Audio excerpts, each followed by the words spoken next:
We must launch a campaign to educate young Americans about the Middle East. And the way I'd like to begin that process is by addressing an open letter to Chapel Roan. I'm just a singer, nothing crazy. She's actually a great new recording artist who, like a Hezbollah pager, is really blowing up. In just a few months, she went from a struggling artist to getting 3 billion plays on Spotify, netting her almost 11 cents. She also said, I think it's important that people use critical thinking. I think it's important for me to question myself, question my algorithm, question, is some person that tweeted something about someone else even true? Preach, queer ally, preach. But then we get to Israel. And Chapel, this is where we must put to the test your pledge to use critical thinking and to question whether what you're reading on social media is true, because it isn't. There's a whole history of the Middle East that you and your fans aren't hearing about. So why don't you let me be your spirit guide through this? Before I do, let me tell you a little about myself, since you may have no idea who I am, considering that when this show went on the air, you were barely old enough to be told you were in the wrong body. My name is Bill Maher. I'm 35. Lies, lies, and more lies. Truth be told, I'm a baby boomer. I remember phone booths and cars with ashtrays and vaginal sex. I didn't learn about the Middle East from TikTok, which is a Chinese company whose totalitarian government would just love to have America's youth hating America. That's some of that algorithm stuff you say you want to look into. Ideological subversion is the slow process which we call either ideological subversion or psychological warfare. It's a great brainwashing process which goes very slow. It takes from 15 to 20 years to demoralize a nation. This is the minimum number of years which requires to educate one generation of students exposed to the ideology of the enemy. In other words, Marxism-Leninism ideology is being pumped into the soft heads of at least 3 generations of American students without being challenged or counterbalanced by the basic values of Americanism. The demoralization process in the United States is basically completed already. Most of it is done by Americans to Americans. Now, first off, the fact that you don't know much history isn't your fault. You live in the United States, where the schools stopped doing that whole teaching facts thing a while ago. But getting all your history from TikTok is like getting all your calories from Hostess.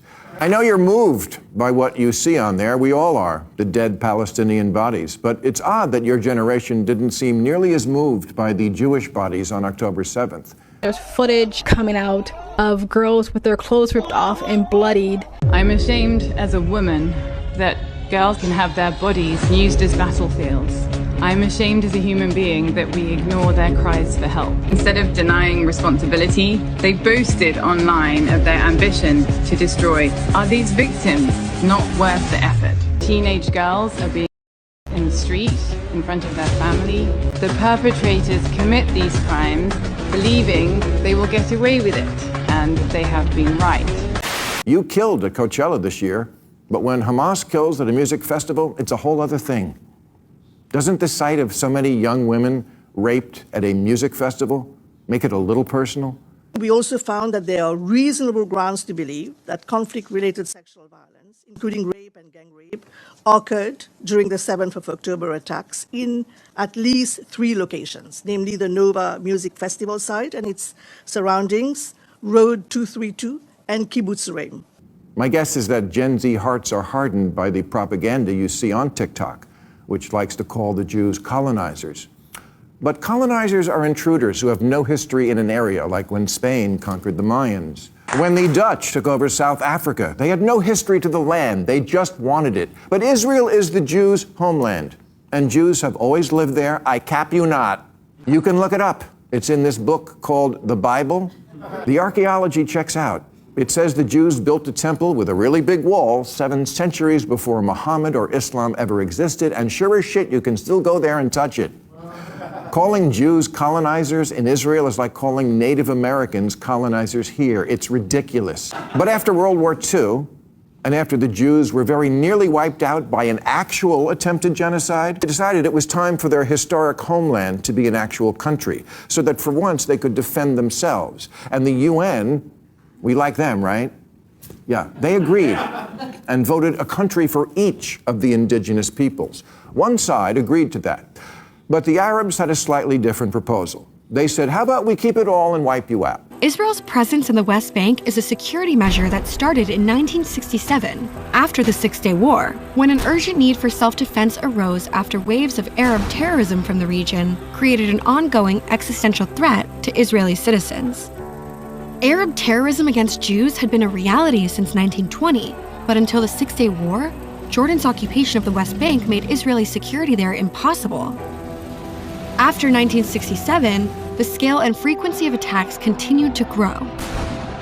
In an attempt to end a Palestinian uprising, known as the First Intifada, the Oslo Accords, a set of agreements made from 1993 to 1995 between Israel and the Palestinian Liberation Organization, gave Palestinian Arabs control over a significant portion of the West Bank under a newly formed Palestinian government, the Palestinian Authority.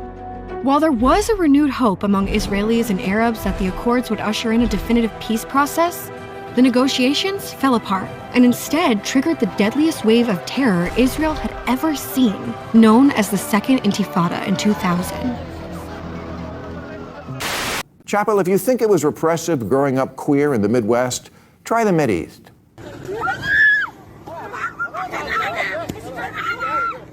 خداوند از این که دختر هست نمیکرد ما هیچ خلق نمیشیم که بچه هستیم نمیفهمم بسیار زیاد ناراحت حتی از بودن خود در دنیا دیگه پشیمان هستیم کاش هیچ نمی بودیم در دنیا اصلا به وجود نمیم ما به اندازه حیوان در ملت ارزش نداریم حیوان خودشان میتونن سر به خود برن در راه خود ادامه بدن تا بخورن بنوشن ما اجازه شمیدن نداریم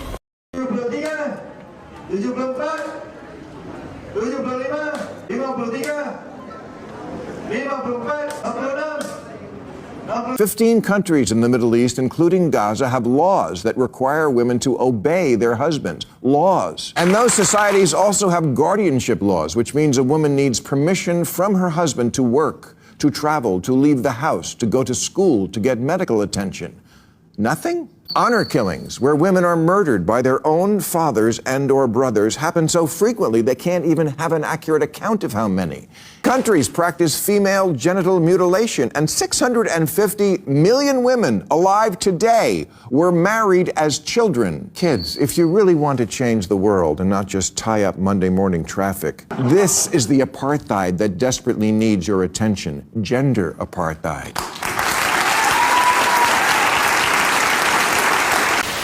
Chapel, you're not wrong that oppression is bad, or that Palestinian and many other Muslim populations are oppressed and deserve to be freed. You just have it completely ass backwards as to who is doing the oppressing.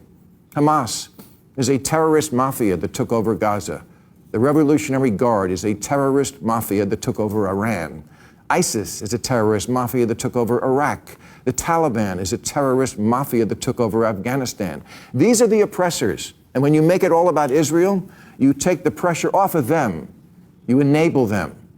The Iranian regime has killed 600 protesters after a 22-year-old woman died in police custody following her arrest for the crime of wearing her head covering incorrectly. Just to be clear, that's your team.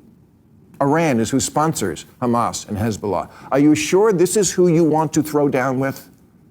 Meryl Streep spoke at the UN recently and said this about the Taliban, who are only slightly more conservative than your heroes in Hamas. She said, today in Kabul, a female cat has more freedoms than a woman. A cat may go sit on her front stoop and feel the sun on her face. She may chase a squirrel into the park. A squirrel has more rights than a girl in Afghanistan today. A bird may sing in Kabul, but a girl may not. You're a singer, and you're advocating for a place and a culture you would never want to live under. Gender may not be binary, but right and wrong kind of is.